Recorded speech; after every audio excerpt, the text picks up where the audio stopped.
السلام علیکم دوستو، آج ہم جس موضوع پہ آپ سے بات چیت کر رہے ہیں وہ ہے اوطاق۔ اوطاق سندھ جی سماجی ثقافتی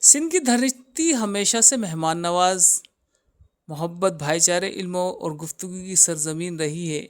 اس روایت کی ایک روشن علامت اوطاق ہے، ایک ایسا سماجی درسگاہ جہاں گاؤں اور شہر کے لوگ روزمرہ کے حالات پر گفتگو کرتے، فیصلے کرتے، ایک دوسرے کے دکھ سکھ میں شریک ہوتے تھے۔ اوطاق کی ابتدا اور مقصد۔ اوطاق کا لفظ سندھی زبان میں بیٹھک یا مہمان خانے کے معنوں میں استعمال ہوتا ہے۔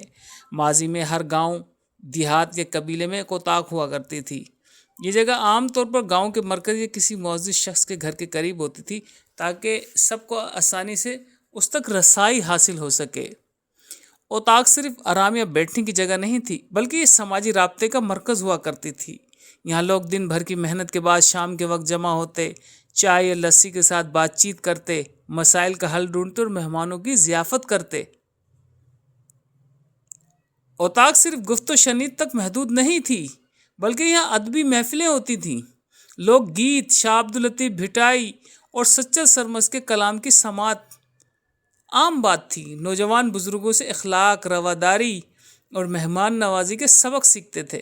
اس طرح اوطاق ایک غیر رسمی تعلیمی ادارہ بھی تھی جو نسل در نسل ثقافتی اقتدار کو منتقل کرتی رہی۔ جب کسی گاؤں میں کوئی تنازع یا اختلاف پیدا ہوتا تو اس کا حل اوطاق میں نکالا جاتا۔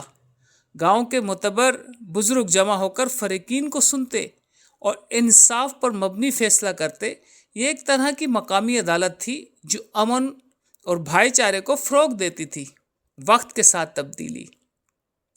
وقت کے ساتھ ساتھ جدید طرز زندگی، شہروں کی طرف ہجرت اور ڈیجیٹل دنیا کے پھیلاؤ نے اوطاق سسٹم کو کمزور کر دیا ہے۔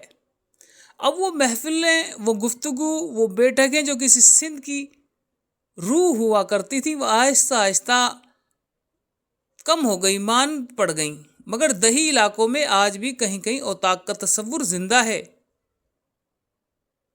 جہاں اب بھی رات کے وقت لوگ چولہے کے گرد بیٹھے چائے پیتے ہیں اور بھٹائی کے بیت گنگناتے ہیں۔ اوطاق کی اہمیت آج کے دور میں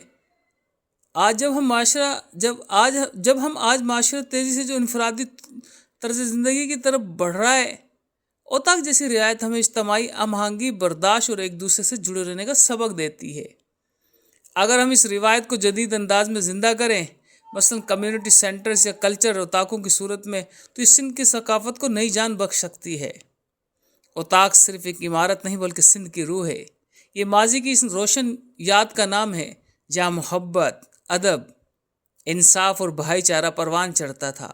آج کے دور میں اگر ہم اوطاق کی روح کو زندہ کر سکے تو یقیناً معاشرتی رشتوں میں وہی گرمی اور قربت واپس آ سکتی ہے جو کبھی ہمارے سندھ کی پہچان تھی۔ بہت شکریہ، اپنا بہت سارا خیال رکھیے گا۔ کسی اور ٹاپک پہ بات کریں گے۔ خوش رہیے۔ السلام علیکم۔